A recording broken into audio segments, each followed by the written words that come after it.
What would you do if the ground beneath your feet suddenly opened and swallowed you alive? Believe it or not, this happened in the Bible.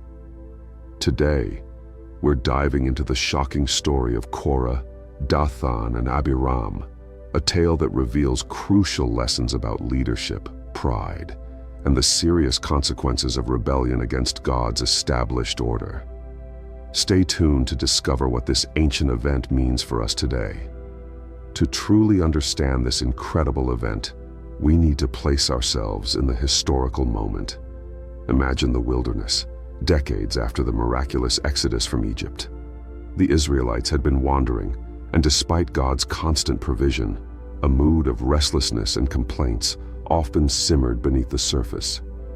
It was in this challenging environment that three prominent figures emerged: Korah, Dathan, and Abiram. These men, along with 250 other leaders, challenged the authority of Moses and Aaron. Korah and his followers confronted Moses and Aaron with a bold accusation.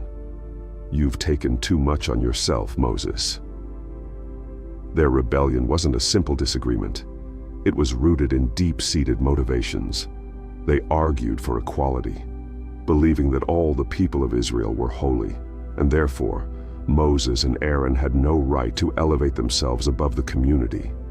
This reasoning, however, masked their true motives: pride, ambition, and a desire for power. They sought to usurp the roles God himself had designated, contrasting sharply with God's divine design for leadership. How did Moses react to such a direct challenge? Not with anger or self-defense, but with profound humility. He fell on his face in prayer before God. Moses demonstrated a confidence not in himself, but in God. He knew his authority came from the Lord, and it was God who would ultimately decide the truth of the matter. Moses proposed a test, allowing God himself to demonstrate who he had chosen. The next day, the showdown arrived. Korah and his 250 followers came with their censers, ready for the test. Moses, full of the Holy Spirit's warning, urged the people to step away from the tents of Korah, Dathan, and Abiram, separating themselves from the impending judgment. The tension was palpable. And then, the climax. The ground beneath their feet suddenly opened up and swallowed Korah, Dathan, Abiram, and their families alive. In the same terrifying moment, a fire burst forth and consumed the 250 men who had offered incense alongside Korah. It was a swift, undeniable display of God's wrath and his unwavering authority. The immediate aftermath served as a powerful and permanent lesson. The bronze censers used by the rebellious 250 men were not discarded. Instead, they were collected and hammered into plating for the altar. This plating became a permanent reminder to the Israelites of the gravity of challenging God's appointed leadership. It unequivocally confirmed Moses' authority and the seriousness with which God views rebellion against his established order. The story of Korah's rebellion isn't just an ancient tale.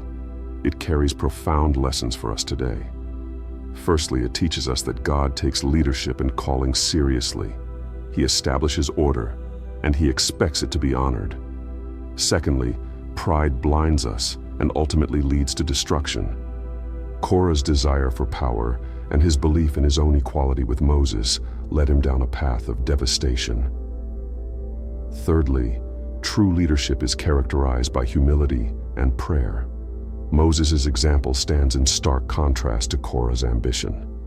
And finally, the story unequivocally shows us that rebellion against God has serious consequences. In one shocking moment, the earth opened and swallowed those who defied God's chosen leader. The question isn't merely what happened to Korah, it's whether we are standing with God's order or fighting against it. Let us reflect on our own hearts and strive for humility, recognizing God's authority in all areas of our lives.